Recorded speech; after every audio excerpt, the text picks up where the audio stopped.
G'day YouTube, how the heck are we doing? It is Foulplay here, back for another Pauper League. So deck's going pretty well, pretty consistent, and all of that's really nice. I will be making a change to the sideboard this league though. So main deck unchanged from the data mining experiment we're doing with Lotus Petal. I'm still happy with the main deck. I'm starting to fatigue and wanting to change the main deck though, so I might sneak in a different league soon without Lotus Petal and with a different inclusion. So one of the main issues I've had with the deck since I've jumped into the format is we do have sideboard hate for a lot of things. Scattershot for against fairies, Young Wolf for against edict type decks, Crimson Acolyte for against burn / Cart Clan Shaman, Standard Bearer for Mirror Match and for Core Gates, and Flaring Pain for Core Gates. We haven't really had a good answer to decks that interact with us well. We had that very unfortunate match against mono white with Dawnbringer Cleric where they just blew up their whole board and we couldn't do anything about it. So Devon, the absolute trooper that he is, has brought to my forefront Krufix Insight. So reveal the top 6 cards of your library, put up to 3 enchantment cards from among them into your hand, the rest into your graveyard. So this is pretty interesting to me. Obviously, we lose out a lot of tempo on those Dawnbringer decks. What's worse is if they have Ephemerate. In fact, I think if they have Ephemerate, maybe it's just a little bit unbeatable even. But the great thing about this is one card draws you 3, so that's really going to help us refuel after all that interaction that our opponents bring out our way. So you'll notice currently sideboard is at 17 cards. I've been thinking of trimming Young Wolf down to 3 copies for a little while now. And outside of that, I think maybe I'll just -1 Standard Bearer for this current list here. I don't really want to go down on Acolyte or Scattershot Archer, so I'll go forward with this. Okay, so match number 1 here. We lost the die roll. We're going to get into the match. So I'm going to keep this hand. I think we could do better than this. We are on the draw, so we do get to draw an extra aura potentially. We do have access to turn 2 Ethereal Armor, which is very strong. Opponent starts with Island Pass, so I would typically think fairies in this spot. But the fact that there was no fairies here played, like we could see Brainstorm end step from a fairy deck. I'm going to lean more towards blue control or Dimir control though. Alright, so there's fair likelihood we could be facing a counterspell this turn. I think we want to wait on Utopia Sprawl because if Utopia is countered, we don't have a green aura to cast anything with afterwards. So I'll bait out the Cartouche here. If our opponent wants to counter this, we have a good turn next turn with Utopia Cloak. So opponent Prohibit gets countered. Okay, opponent misses a land drop, so that's good from our perspective. Go ahead and Utopia. So actual counterspell will counter Ethereal Armor here. I think I'm going to assume he has another Prohibit because I can't play around counterspell. Looks like the Armadillo Cloak resolves and we just get to attack for a clean 3. Ethereal would have been 3 damage as well. Opponent bricks on another land, and I'm starting to feel a little bit sorry for him. That's very unfortunate. Also, sidebar. I hope you guys are getting quite excited for this weekend coming. Obviously, Brothers of War is releasing. I'm pretty excited. I really think the deck's going to be in a very, very strong place to shake up a bit of the meta, make an impact, and get a lot of wins. So I'm getting really keen. I'm knuckling down on my 75, and the list is looking really good so far.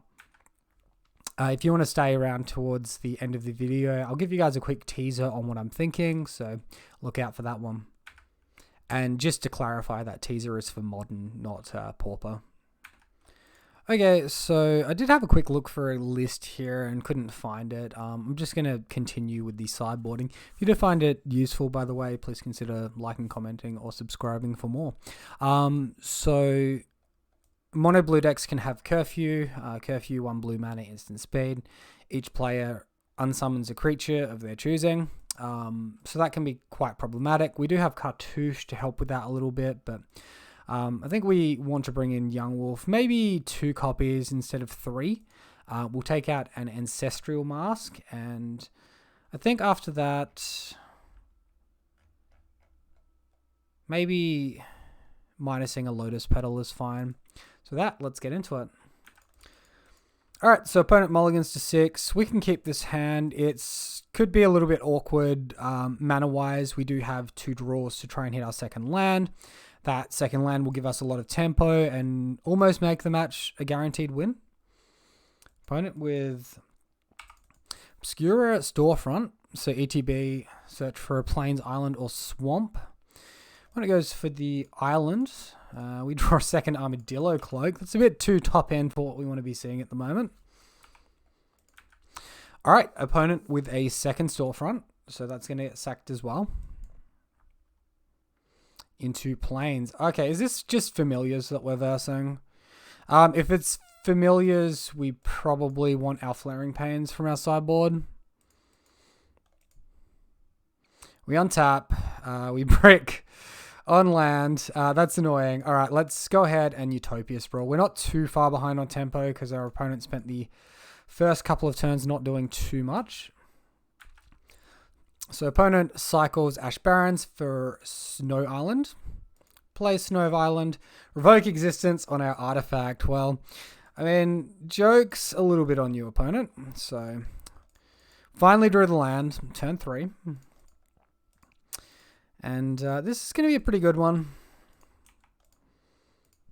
So attack for 4. Alright, opponent plays out the Evoke Muldrifter. So that's Evoke. That's going to draw some cards. It's going to get sacrificed. We brick on land, but that doesn't really matter because we already have a giant guy.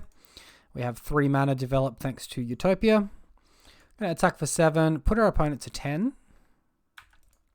Alright, opponent has some action here. I wonder if this is Modern Age. It's Preordain. And that is 2 cards to the bottom from the Preordain. Dawnbringer Cleric. Okay, so this would actually be, as stated earlier, a pretty good spot for Krufer's Insight. Okay, so we hit land. We'll go ahead, Armadillo Cloak. Continue on the beatdown, continue on the pressure.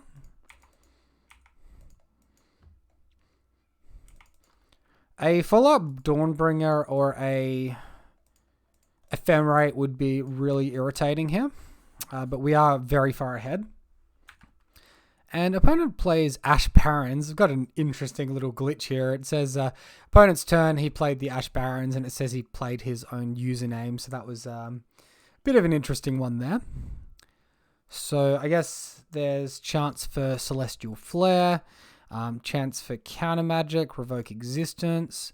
Let's see what our opponent has when we cast Mask on our Scout, make it even bigger. Alright, so there is the negate from our opponent. And our opponent can no longer have Celestial Flare.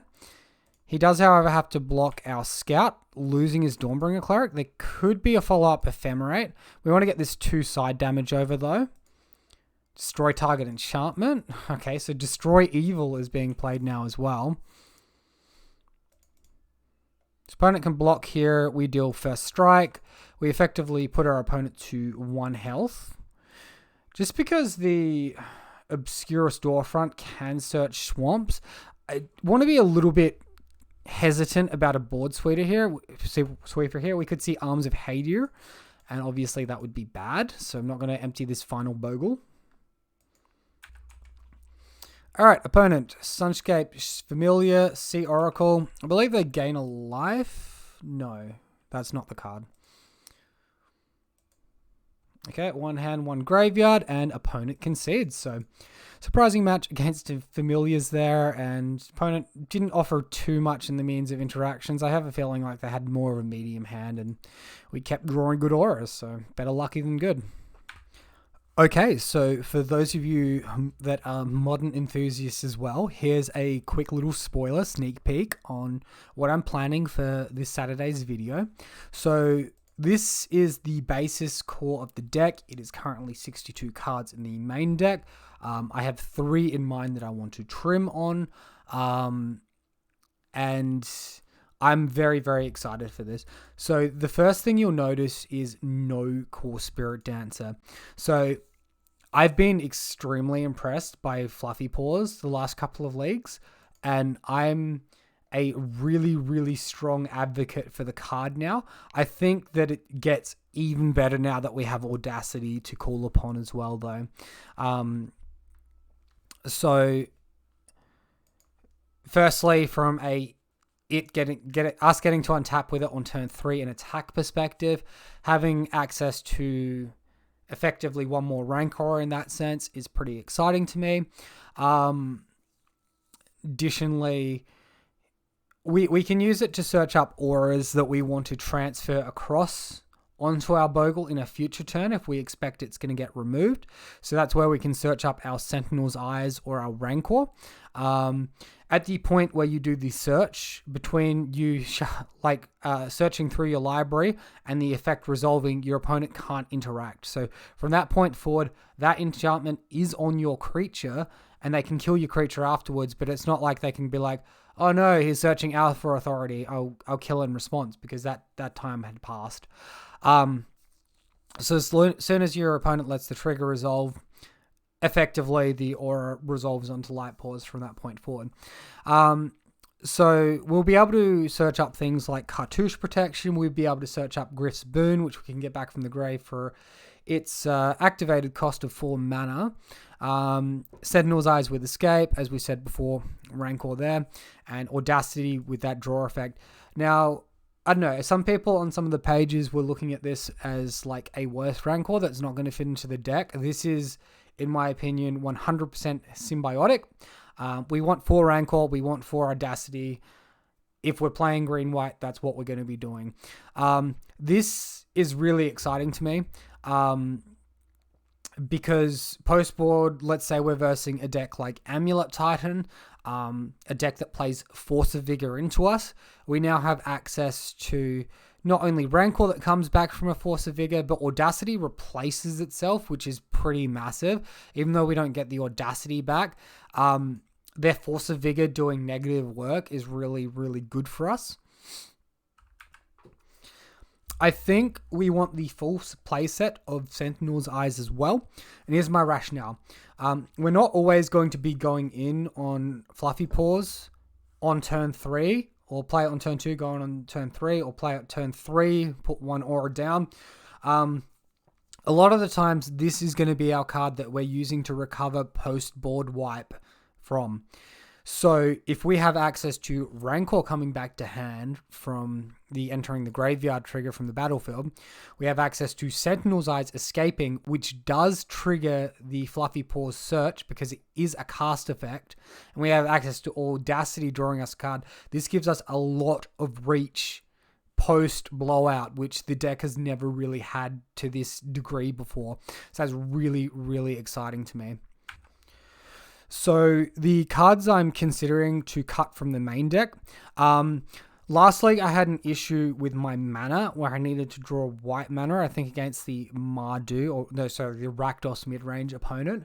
And we drew one of our green mana sources. The problem with the mana base, the way that it was, is the fact that we have 4 lands that tap for only forest in a deck that wants to double white turn 2. That is not necessarily the most optimal thing. Beside You is great. I don't think we're at the point of cutting our basic forest yet. Possibly we could cut Dryad Arbor. Possibly we cut a Beside You and just run one main deck. The other possibility is we do run 21 lands and we treat the second Beside You as a spell.